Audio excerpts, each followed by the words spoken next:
Hey everyone, Hanz here. Hope you're doing well. In this video I'm going to go back to just sharing my thoughts. No particular promotions or anything like that. If you want to check out what I have to offer, I suppose, it's in the box below. Everything is going great, guys. Thank you all for your support. It's going excellent, and gonna make this a worldwide thingy. I'm gonna make it a worldwide thingy. Thunraz the Thulian, yeah. All right. Having said so, I wanted to talk a little bit about a false dichotomy where men and women are pitted against each other, and where actually the very description already is a misnomer, because men and women do not want to be pitted against each other.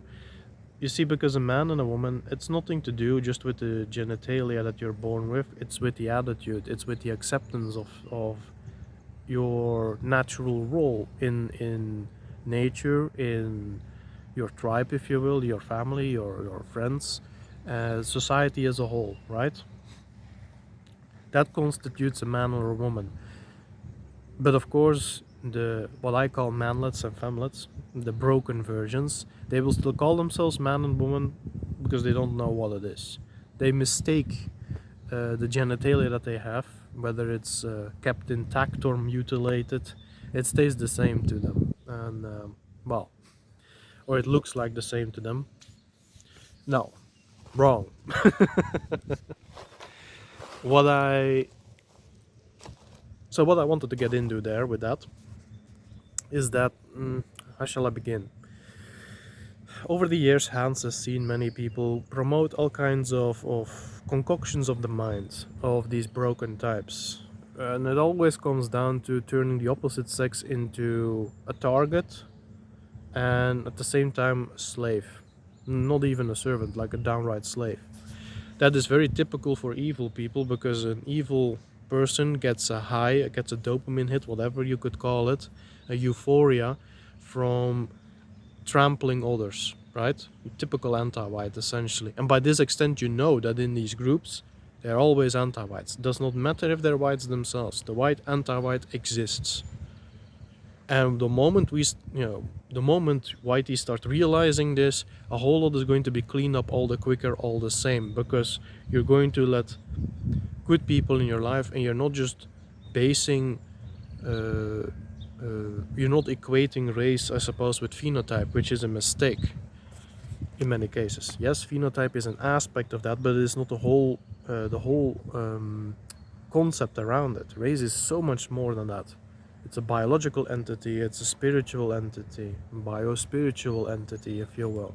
It's how nature molded us, and it is how we ourselves chose to be. These groups do not care about any of that, right? In fact, they despise it, which is disgusting. But then again, evil people, they hate themselves before they hate anyone else. So they have no qualms with pointing fingers at groups, at anyone else, and blaming them for a whole lot of things, and then just start doing evil based on how many people they can attract in joining them. Which unfortunately, throughout man's history, is always at least mediocre in its success, and when it's extremely successful, that's where the camps start showing up, where the mass scale interventions in people's lives, the intervening, the annoyance, whatever you want to call it, begins, and a lot of ending of lives. Anyways, throwing that in there on the side.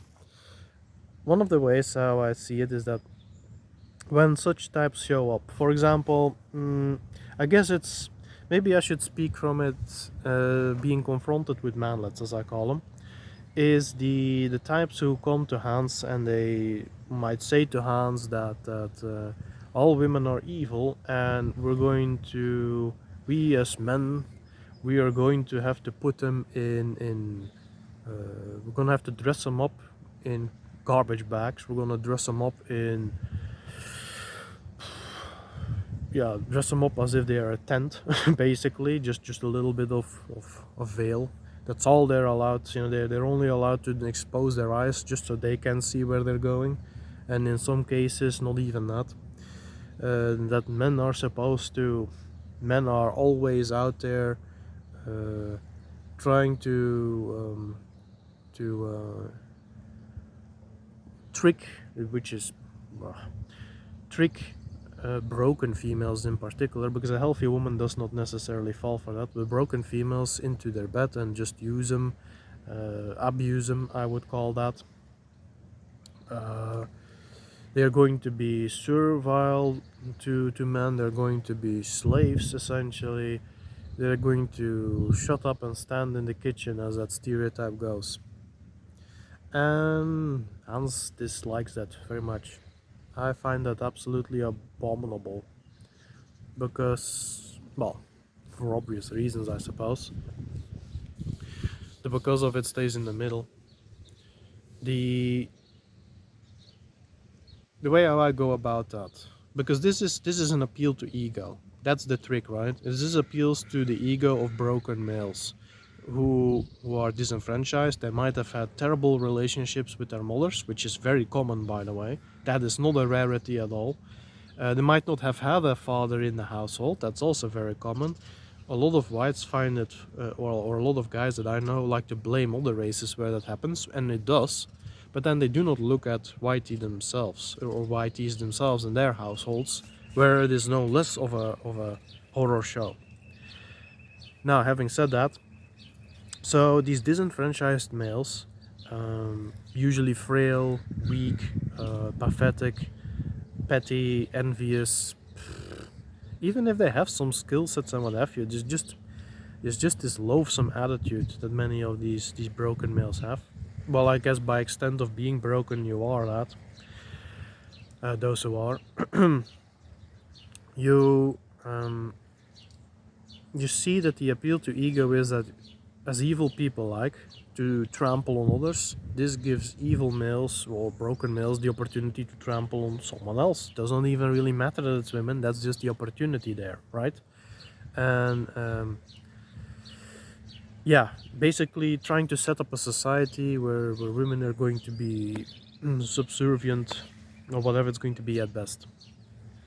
Now, me, myself, when I get confronted with that, as any healthy man, is I start thinking about all the women in my life that I love very much. And I know a lot of females that I really dislike that I've met as well.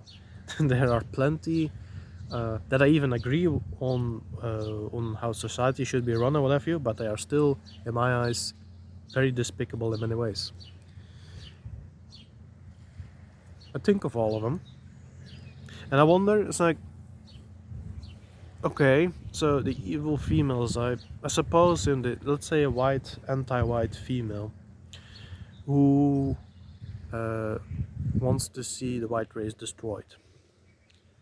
Does Hanz really care about someone like that? No. Simply no.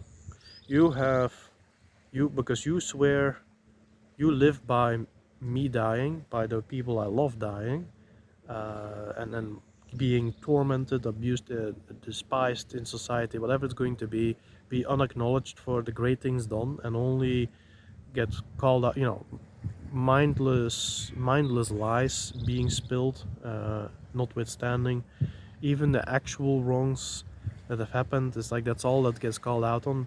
Someone like that, Hanz has no respect for that. Hanz has no time for that. If that person meets with an ill fate, well, Hanz is going to be indifferent about it. It's like your that individual's pain or happiness is here nor there to Hanz. However, the good women, the women who stand by them, the women who are caring, nurturing, loving, nourishing, supportive, who want the right things, who have a heart, who have a good set of more, who are white women of good character. There you go, or just white women, because good character is a part of that. I'm thinking about all of them. The ones I meet, whether I know them very closely or not, stays again in the middle, and I envision this broken male, like whipping him in on the back, throwing all a bag over their heads that they have to now call a dress. Thinking about the sexual deviancies that these manlets will inflict upon these women and what have you, and I'm simply gonna say no. It's not gonna happen. that broken male is going to have to go through Hanz to get that achieved, I suppose. And Hanz is not gonna let himself be run through either, right? As any healthy man would say.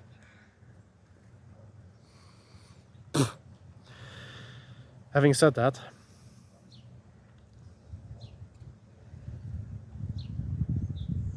I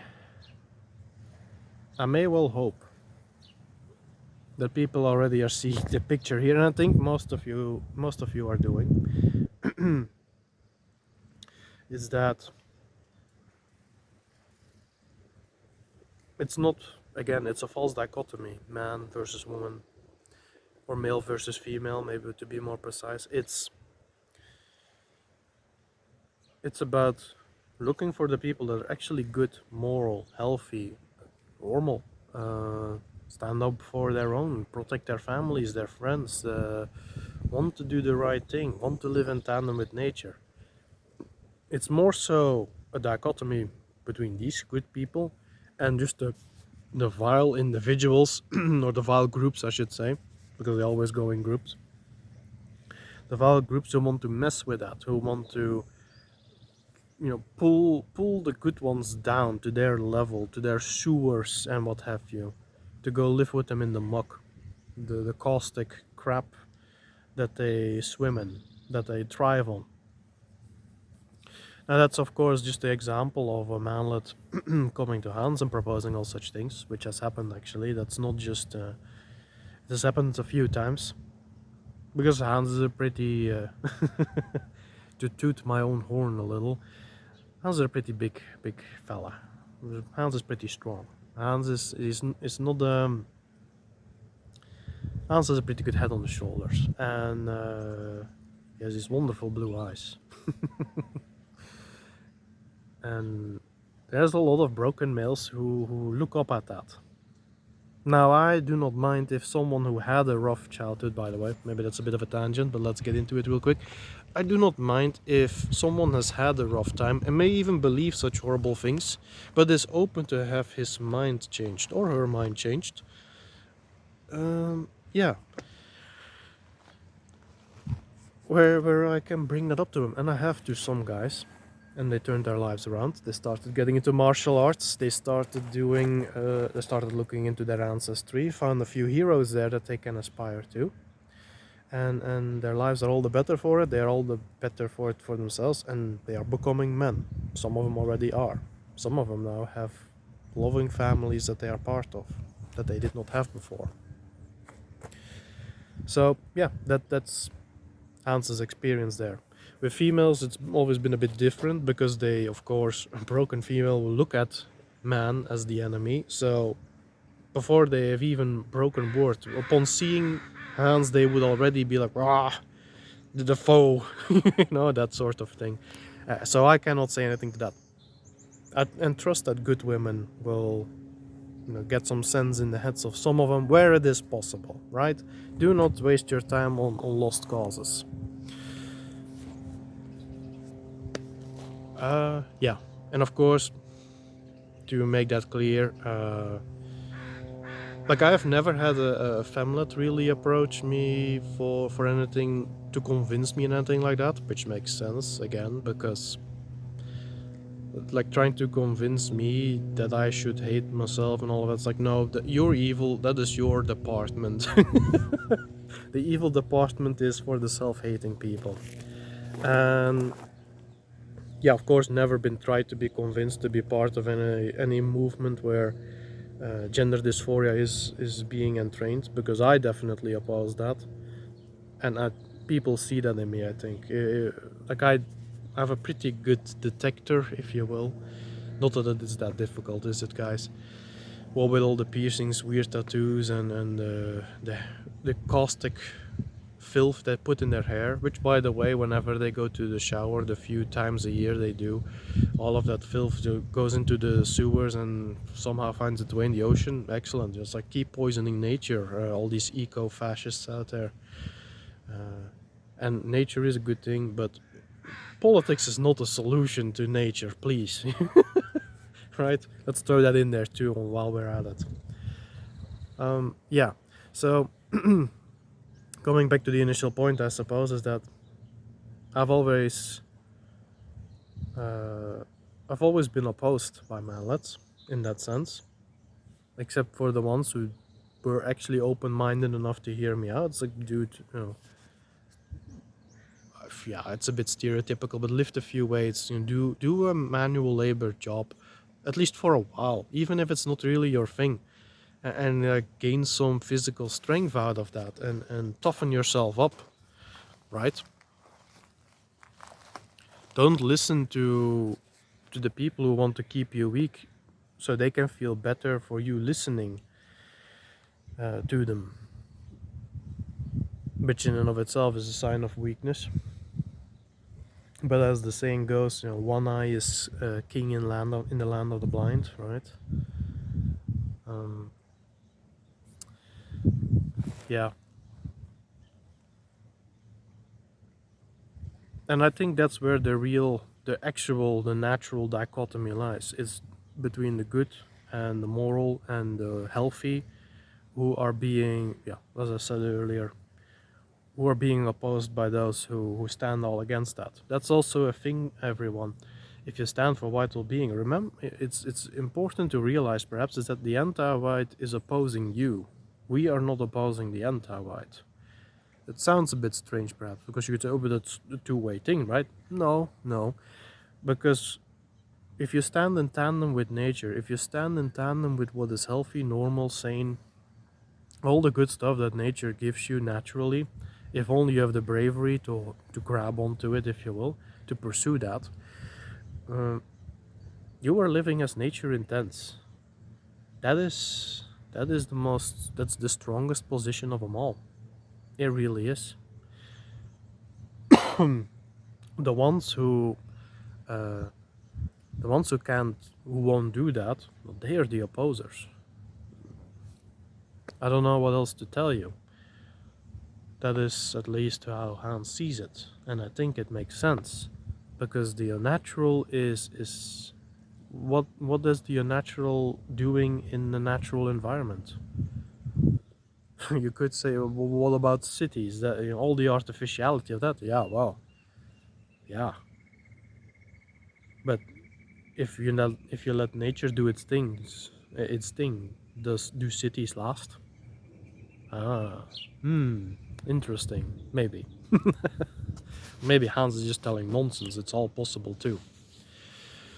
Uh, Maybe real quick though, of course, just to make a complete and full statement of it all, there are many good women, of course, who refuse to, who are being approached by broken femlets as well. Oh, hey, sister, hey, won't you get a few tattoos and sleep around with like 5 guys an evening in some bar and destroy everything? Bah. Yeah, it's like they'll conquer man. Who? Well, healthy women are also going to look at that and say no, and I despise you for it, for doing that to yourself and to others. That is the healthy reaction. And you see then that it is not man versus woman, male versus female. It's again the natural and the healthy, which is man and woman both, being opposed by this whole mess.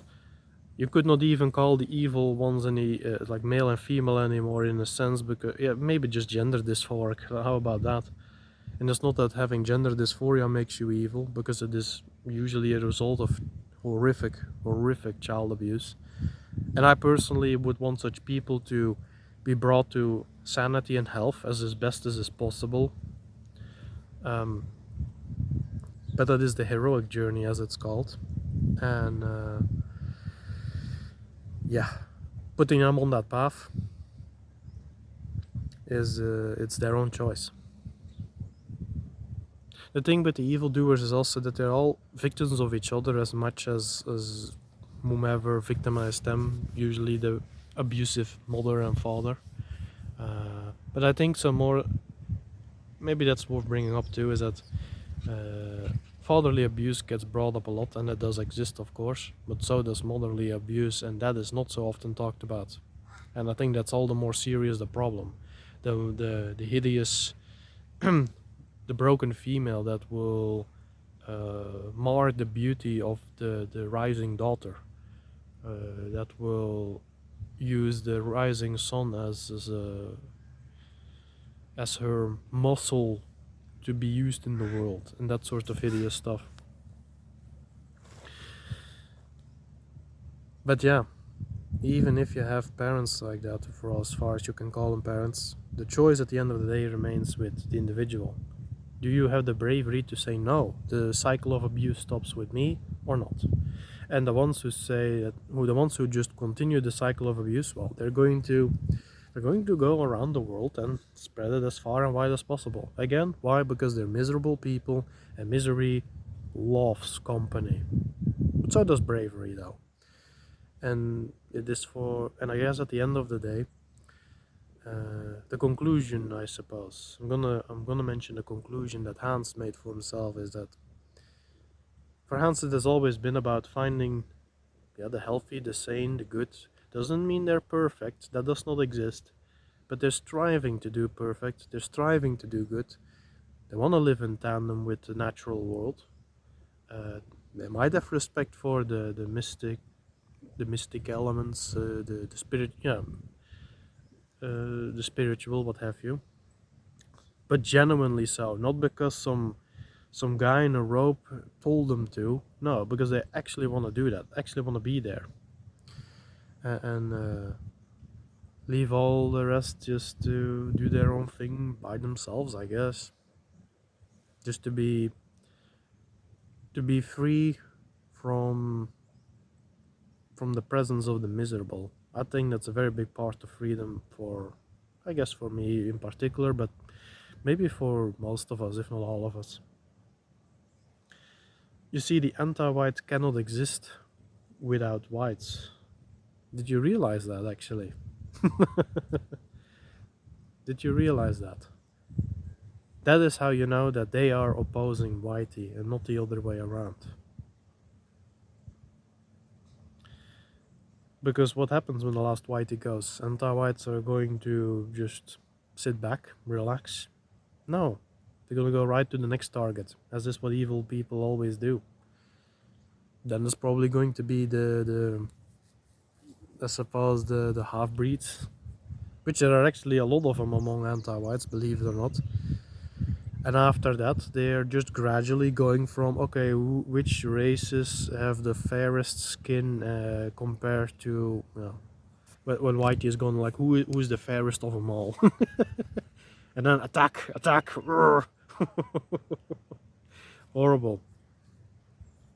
But yeah, I think I wanted to share that with you all. I think there is merit to what I have to share in this, and that when someone comes to you and starts yabbering on about, oh, women should do this and men should do that, man and women should live together, happy, healthy, and living in tandem with nature, living in regards to their personal skills and just their, I suppose, would you call it, natural roles? Yeah. Tradition is like the solidification, if you will, of what is natural, I believe. When a tradition is healthy, there are unhealthy traditions too, where all of a sudden you have to that actually is more so a rule rather than a tradition. When people are supposed to go to, let's say, church every Sunday, that's a rule, that is not a tradition. There's a distinction there, because it's not voluntary anymore. Every tradition should be voluntary. How about that? Voluntary and in tune with nature. If it is not that, it's just a rule, a social rule. And if it gets bad enough, I suppose it becomes a law. But then we're going back into corruption land. And, well, yeah. Look at society around you. I see so many. And while I won't say that we should all, I guess I'm done here.